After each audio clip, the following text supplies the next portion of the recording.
नमस्कार दोस्तों, और न्यूज़ आज के इस स्पेशल एपिसोड में आपका स्वागत है, जहां हम हमारे प्रणव मुखर्जी, लेट प्रणब मुखर्जी के बारे में बात करने के लिए जुड़े हैं। प्रणब मुखर्जी हमारे भारतीय पॉलिटिक्स के सबसे एल्डेस्ट स्पोक्सपर्सन माने जाते हैं।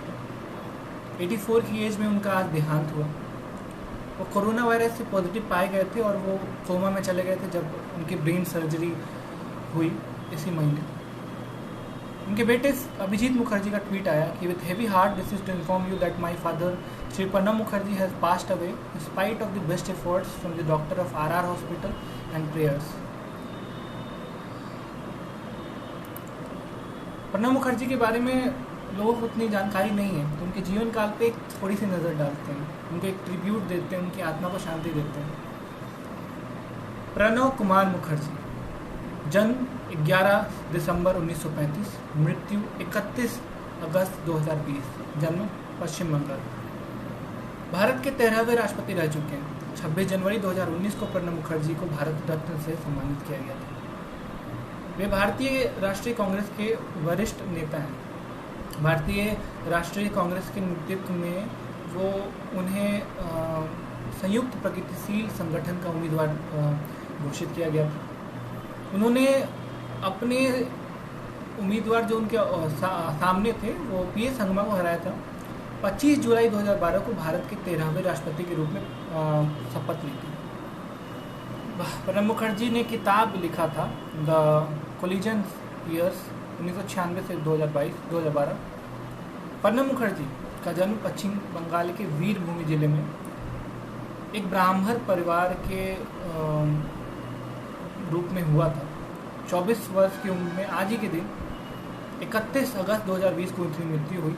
उनके पिता 1920 में कांग्रेस पार्टी में सक्रिय होने के साथ पश्चिम बंगाल विधान परिषद में 64 की उम्र तक सदस्य रहे थे। उनके पिता एक सम्मानित स्वतंत्रता सेनानी थे और उन्होंने ब्रिटिश कालीन भारत में खिलाफत मूवमेंट में हिस्सा लिया था। कैरियर की बात करें तो प्रणब मुखर्जी ने कलकत्ता विश्वविद्यालय से इतिहास और राजनीति विज्ञान में कानून की डिग्री हासिल की। वह एक वकील और कॉलेज के प्रधानाध्यापक थे। उन्हें मानद डीलित उपाधि भी मिली हुई है। उन्होंने एक कॉलेज के प्रधानाध्यापक के रूप में कैरियर स्टार्ट किया, बाद में पत्रकार के रूप में अपने कैरियर को बढ़ाया था। वे बांग्ला प्रकाशन संस्थान देशे डॉक में भी काम कर चुके हैं। प्रणब मुखर्जी बंगाल साहित्य परिषद के ट्रस्टी और अखिल भारतीय बंग साहित्य सम्मेलन के अध्यक्ष भी रहे। एक नज़र उनके राजनीतिक कैरियर पर डालें तो उनके संसदीय कैरियर लगभग 50 साल पहले स्टार्ट हुआ था।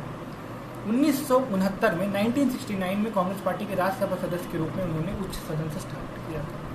75, 81, 93 और 99 में फिर से चुने गए। 73 में औद्योगिक विकास विभाग में उन्होंने केंद्रीय उप मंत्री यानी स्टेट मिनिस्टर के रूप में ज्वाइन किया था।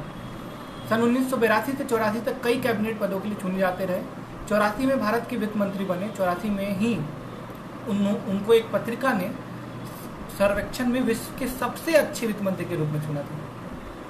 और आयरनी के लिए आज उनके साथ साथ जीडीपी का भी देहांत हो गया। उनका कार्यकाल भारत के अंतर्राष्ट्रीय मुद्रा कोष IMF के ऋण जो कि 1.1 अमेरिकी डॉलर था उसको अदा न कर पाने के लिए उल्लेखनीय रहा। वित्त मंत्री के रूप में प्रणब के कार्यकाल के दौरान डॉक्टर मनमोहन सिंह भारतीय रिजर्व बैंक के गवर्नर थे। आप सोच के देखिए क्या फाइनेंशियल स्टेटमेंट रहा होगा। प्रणब मुखर्जी वित्त मंत्री, डॉक्टर मनमोहन सिंह हमारे RBI के गवर्नर।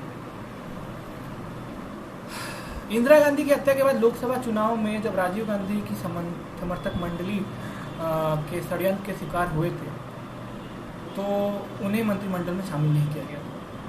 कुछ समय के लिए उन्हें कांग्रेस पार्टी से निकाल भी दिया गया था। उन्होंने इस दौरान अपने राजनीतिक दल राष्ट्रीय समाजवादी कांग्रेस का गठन किया, लेकिन सन 1989 में राजीव गांधी के साथ समझौता होने के बाद उन्होंने कांग्रेस उस पार्टी को विलय कर दिया। उनका राजनीतिक कैरियर उस समय पुनर्जीवित हुआ।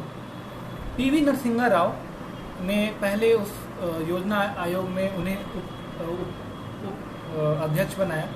उसके बाद उन्हें कैबिनेट मंत्री के रूप में नियुक्त किया। उसके बाद राव के मंत्रिमंडल में 1995 से 96 तक वो विदेश मंत्री भी बने।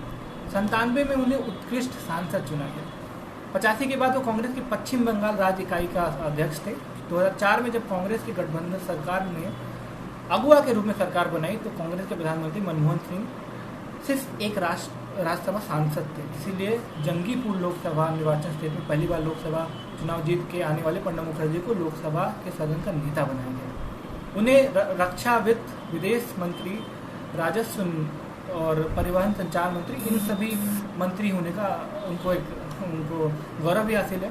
वे कांग्रेस के संसदीय दल और कांग्रेस विधायक दल के नेता रह चुके हैं, जिसमें देश के सभी कांग्रेस सांसद और विधायक शामिल होते हैं। इसके अतिरिक्त वो लोकसभा के सदन के नेता, पश्चिम बंगाल कांग्रेस पार्टी के अध्यक्ष, कांग्रेस के नेतृत्व वाली सरकार में प्रधानमंत्री मनमोहन सिंह के मंत्रिपरिषद में केंद्रीय मंत्री भी रह चुके हैं। अंतर्राष्ट्रीय भूमिका के बारे में बात करें, 10 अक्टूबर 2008 को मुखर्जी और अमेरिकी विदेश सचिव कोंडोलीसा राइस ने धारा 123 समझौते पर हस्ताक्षर किया। अंतर्राष्ट्रीय मुद्रा कोष यानी IMF के विश्व बैंक, एशियाई विकास बैंक और अफ्रीकी विकास बैंक के प्रशासक बोर्ड के अध्यक्ष भी रह चुके हैं। सन 1984 में IMF और विश्व बैंक से जुड़े ग्रुप 24 की बैठक में अध्यक्षता की थी। मई और नवंबर 1995 के बीच उन्होंने सार्क मंत्री परीक्षक सम्मेलन की अध्यक्षता की।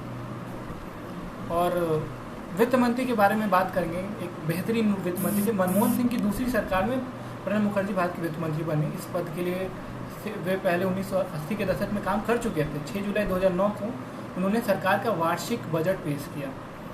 इस बजट में उन्होंने क्षुब्ध कर देने वाली फ्रिंज बेनिफिट टैक्स और कमोडिटीज ट्रांजैक्शन को हटाने के लिए सुधार की घोषणा भी की। उन्होंने ऐलान किया कि वित्त मंत्रालय की हालत इतनी अच्छी नहीं है और माल और सेवा को लागू करने के बिना काम चल सकता है। सुब्रमण्यम स्वामी कहते थे, मनमोहन सिंह और प्रणब मुखर्जी जैसे वित्त मंत्री आज तक हमारे देश को नहीं मिला।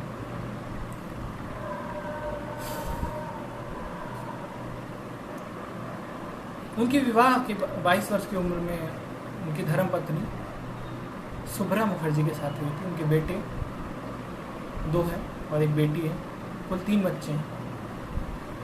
उनको कई सम्मान मिले। न्यूयॉर्क से प्रकाशित पत्रिका यूरोमनी में उनको सबसे बेस्ट फाइनेंस मिनिस्टर का अवार्ड मिला। सन 1997 में सर्वश्रेष्ठ सांसद का अवार्ड मिला। वित्त मंत्रालय और अन्य आर्थिक मंत्रालयों के जो सर्वे होते हैं उन्होंने उनका लोहा माना। सन 2008 के दौरान सार्वजनिक मामलों में एक योगदान के लिए भारत का दूसरा सर्वोच्च पुरस्कार पद्म विभूषण मिला और 26 जनवरी 2019 को उनको भारत रत्न से सम्मानित किया। आज उनके डेथ पे, उनके दुखद निधन पे आइए प्रण लेते हैं कि भारत के लिए, भारत के विकास के लिए, भारत की इकॉनमी के लिए हम आगे बढ़ के आगे आएंगे। ज़्यादा से ज़्यादा कोशिश करेंगे कि कोई भी चीज़ हम कर रहे हैं निजी लेवल पे भारत की, हम आगे बढ़ने में, भारत के आगे बढ़ने में हम योगदान दे पा रहे हैं कि नहीं दे पा रहे। हर इंसान एक एफर्ट ले सकता है। न्यूज़ आज के सभी व्यूअर से ये उम्मीद है कि सब्सक्राइब करें और दूसरा एक ना माफी से उन्हें बेटा देने की कोशिश करें।